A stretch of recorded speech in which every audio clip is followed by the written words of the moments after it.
اور حدیث سے آئی یوشک الامم تداعی علیکم کما تداعی الآکلۃ الی قصعتہا، ایک دن آئے گا میری امت کو ایسے تقسیم کریں گے غیر جیسے دسترخوان پہ روٹی تقسیم کی جاتی ہے ٹکڑے ٹکڑے کر کے۔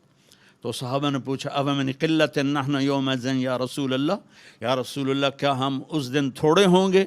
اب نے کہا لا انتم یومئذ کثیر، تم بہت زیادہ ہوگے، ولیکنکم غثاء، ان کا غثاء السیل، تم بارش کے طوفانی پانی کے اوپر جو تنکے تیر رہے ہوتے ہیں، تم ایسے تنکوں کی طرح بے حیثیت اور بے قیمت ہوگے، اور وَلَيَقْذِفَنَّ فِي قُلُوبِكُمُ الْوَهْنَ، اور اللہ تمہارے دلوں میں وہن ڈال دے گا۔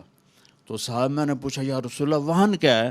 کہ حب الدنیا و کراہیت الموت، دنیا کے غلام بن جاؤ گے، دنیا کے بندے بن جاؤ گے اور موت سے ڈرنے لگ جاؤ گے۔ بھلا موت تو اللہ کی ملاقات ہے۔ ابراہیم علیہ السلام کے پاس اسرائیل آ گئی، چلو جی، تو وہ کہنے کہ بھلا کبھی خلیل بھی خلیل کو مارتا ہے؟ تو وہ اسرائیل واپس گئے، کہا جی وہ ابراہیم تو یہ کہہ رہے ہیں، کہا اچھا اس سے کہو کبھی خلیل بھی خلیل کے ملنے سے رکتا ہے؟ تو انہوں نے کہا جی اوپر سے تو یہی جواب ہے، کہا جلدی کر لے جا لے جا۔ مسلمان کے لیے تو اللہ کی قسم اگر اللہ راضی ہے تو موت سے خوبصورت تحفہ کوئی نہیں، موت سے خوبصورت پیغام کوئی نہیں۔ اگر اللہ ناراض ہے پھر تباہی ہے۔ عمر بن عبدالعزیز اس تخت پہ بیٹھے جس پہ بنو امیہ کے ظالم حکمران بیٹھے تھے، عبد الملک بن مروان، پھر ولید بن عبد الملک، پھر سلیمان بن عبد الملک، اور چوتھے عمر بن عبدالعزیز۔ عبد الملک ان کے سگے چچا تھے، عمر بن عبدالعزیز اور عبد الملک بھائی تھے، مروان کے بیٹے تھے۔ تو عمر بن عبدالعزیز نے 2.25 سال حکومت کی، اور 3 بر اعظم میں زکوٰۃ لینے والا کوئی نہ بچا۔ 3 بر اعظم پہ حکومت تھی، جنوبی فرانس سے لے کر شمالی افریقہ تک اور ملتان تک اس بندے کا جھنڈا لہراتا تھا، اور 3 بر اعظم میں زکوٰۃ لینے والا کوئی نہ بچا، کہ پہلے خزانہ اپنا سمجھ کے لوٹتے رہے اور انہوں نے خزانے کو امانت سمجھ کے استعمال کیا۔ تو وہ انہوں نے بلایا شام کے قاضی رجا کو، کہنے لگے دیکھو عبد الملک میرے چچا مرا تھا تو میں اس کی قبر میں اترا تھا تو اس کے چہرے کا رنگ کالا سیاہ ہو گیا تھا اور اس کا چہرہ قبلے سے یوں ہو گیا تھا، اور عبد الملک کی یہ جگہ سرخ تھی سیب کی طرح۔ پھر میں نے ولید کو قبر میں اتارا، وہ اس کی کفن کی گیرا کھول کے دیکھا تو اس کا چہرہ ادھر تھا اور کالا سیاہ تھا۔ پھر میں نے سلیمان کو قبر میں اتارا تو اس کے چہرے کو دیکھا تو کالا سیاہ تھا اور قبلے سے ہٹا ہوا تھا، بلکہ سلیمان کی ڈیڈ باڈی جب قبر کے قریب گئی، ہم قبر میں اتارنے کے لیے کوئی رومال لاتا ہے، کوئی ادھر ادھر حرکت کرتے ہیں تو اس کی باڈی ایسے سے ہلنے لگی، تو اس کے بچوں نے کہا ہمارا ابا زندہ ہے۔ عمر بن عبدالعزیز نے فرمایا زندہ نہیں، قبر کا عذاب شروع ہو چکا ہے۔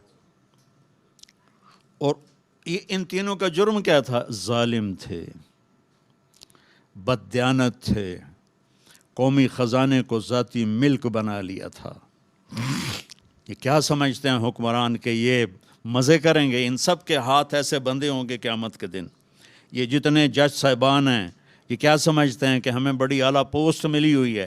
ان کے قیامت کے دن ہاتھ یہاں بندھے ہوئے ہوں گے۔ پھر اللہ پوچھے گا بتا تجھے جو حکمران بنایا تھا تو نے کیا کیا میرے بندوں کے ساتھ؟ اگر وہ جواب دے سکا تو اس کے ہاتھ چھوڑ دیے جائیں گے، ورنہ انہی بندے ہاتھوں کے ساتھ جہنم میں گر جائے گا۔ اور قاضی سے اللہ پوچھے گا ہاں کیا فیصلے کیے تھے، کتنے ظلم کے فیصلے کیے تھے، کتنے عدل کے فیصلے کیے تھے۔ اگر وہ عدل کے فیصلوں میں کامیاب ہو گیا تو ہاتھ چھوڑ دیے جائیں گے اور جنت میں چلا جائے گا۔ اگر ظلم کے فیصلے کرتا مر گیا تو انہی بندے ہاتھوں کے ساتھ آگ میں چلا جائے گا۔ بھائیو آخرت بھی ہے، بھائیو صرف دنیا نہیں ہے، آخرت بھی ہے۔ ٹک ہرس و ہوس کو چھوڑ میاں، مت دیس بدیس پھرے مارا، قزاق اجل کا لوٹے ہے دن رات بجا کر نکارا، کیا بدیا بھینسا بیل شتر، کیا گونی پلہ سر بارا، کیا گیہوں چاول موٹ مٹر، کیا آگ دھواں اور انگارا، سب ٹھاٹھ پڑا رہ جائے گا جب لاد چلے گا بنجارا۔ یہ تو رہنے کی دنیا نہیں ہے۔ الدنیا ثلاثت ایام، میرے نبی فرماتے تھے میں پاؤں اٹھاتا ہوں تو رکھنے کی امید نہیں ہوتی، سانس اندر لے جاتا ہوں تو باہر نکالنے کی امید نہیں ہوتی۔ تو بھائیو، اللہ کے واسطے اپنی آخرت کا سودا نہ کرو، دنیا کا سودا کرنا پڑے تو کر دو۔ کیوں حسین ذبح ہو گئے 72 سمیت، 16 اہل بیت اور باقی جان نثار، کیوں اتنا قیمتی خون ذبح ہو گیا؟ کہ ایک طرف دنیا تھی، ایک طرف آخرت تھی، انہوں نے آخرت کو گلے لگایا، نیزوں پہ سر چڑھ گئے۔ عاشق کا جنازہ ہے ذرا دھوم سے نکلے، محبوب کی گلیوں سے ذرا گھوم کے نکلے، چڑھ گئے نیزوں پر، اور یزید نے دنیا بنا لی، آج تک لعنت پڑ رہی ہے۔ تو بھائیو، میں ساری قوم کو ہاتھ جوڑ کے کہتا ہوں، ہم مل کے اب توبہ کریں، اور ہم ایک ایمان، اس کے بعد نماز کوئی نہ چھوڑے، نماز کی پابندی کریں۔ ہماری قوم میں نماز بہت کم ہے۔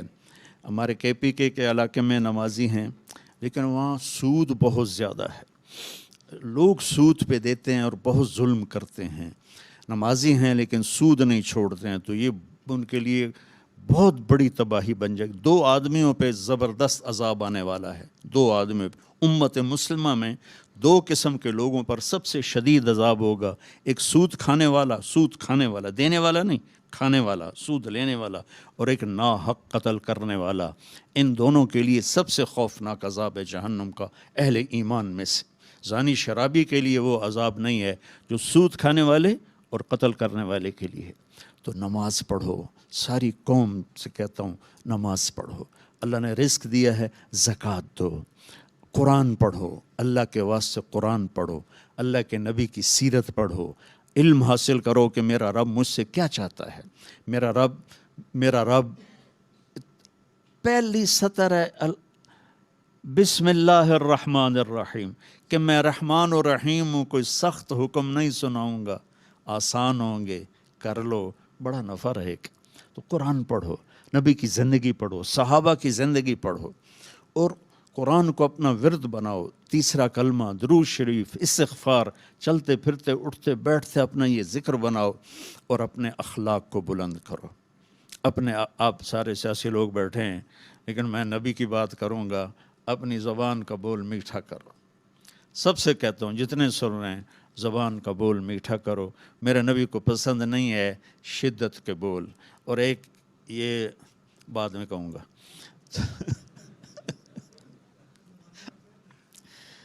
تو اپنے زبان کے بول میٹھے کرو۔ میرے نبی سے پوچھا گیا، یا رسول اللہ، سب سے زیادہ جنت میں کیا چیز لے جائے گی؟ تو آپ نے فرمایا، اچھے اخلاق اور تقوی سب سے زیادہ جنت میں لے جائے گی۔ میرے نبی نے